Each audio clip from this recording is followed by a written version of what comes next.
ఏం సాధించాడు ఆ మగవాడు? ఆ స్త్రీని చంపి ఏం సాధించాడు చెప్పండి మీరే. కానీ ఆ పిల్లలకు తల్లిని లేని అనాథల్ని చేశాడు కదా. తన కక్ష తీరిందా?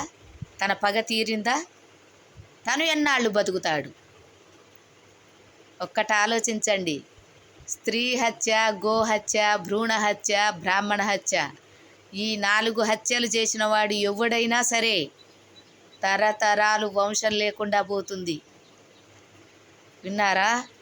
వెనకటి శాస్త్రాలలో చెప్పారు. ఇప్పుడు ఏం జరుగుతుంది అనుకుంటున్నారా? లేదండి, కర్మఫలం అనుభవించాల్సిందే. ఎత్ర నార్యస్తు పూజ్యంతే రమంతే తత్ర దేవత అన్నారు. ఎక్కడైతే స్త్రీ గౌరవింపబడుతుందో అక్కడ వర్షాలు పడతాయి, అక్కడ దేవతలు స్థిర నివాసమై ఉంటారు. ఎక్కడైతే స్త్రీని బాధ పెడతారో, ఎక్కడైతే స్త్రీని కన్నీటి పర్యంతం చేస్తారో, ఎక్కడైతే స్త్రీని కొడతారో, ఎక్కడైతే స్త్రీని బాధ పెడతారో ఆ దేశంలో వర్షాలు పడవు. ఆ దేశం సస్యశ్యామలం కాదు. ఆ దేశం అన్నానికి నీళ్లకు అలమటించిపోతుంది. అవునంటారా కాదంటారా?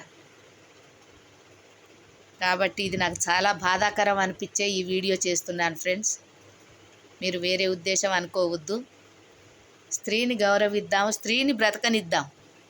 మీకు నచ్చలేకపోతే విడాకులు ఇచ్చేసేయండి, వదిలేసేయండి. చంపటం చాలా తప్పు, చాలా నేరం అది.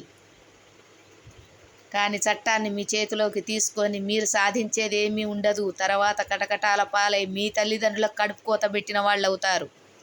మిమ్మల్ని గన్నది కూడా ఒక స్త్రీని, అది గుర్తుపెట్టుకోండి. మీ భార్యను కొట్టేటప్పుడు ఒకసారి మీ తల్లిని గుర్తు తెచ్చుకోండి, మీ చెల్లిని గుర్తు తెచ్చుకోండి.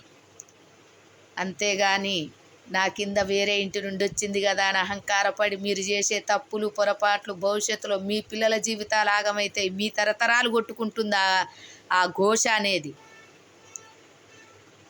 విన్నారా? మీ ఇంట్లో ఆడపిల్లలు లేకుండా పోతారు. అది గుర్తుపెట్టుకోండి ఫ్రెండ్స్. మీరు ఏదన్నా తప్పులుంటే మన్నించండి.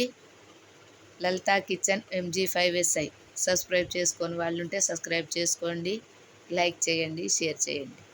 నమస్తే.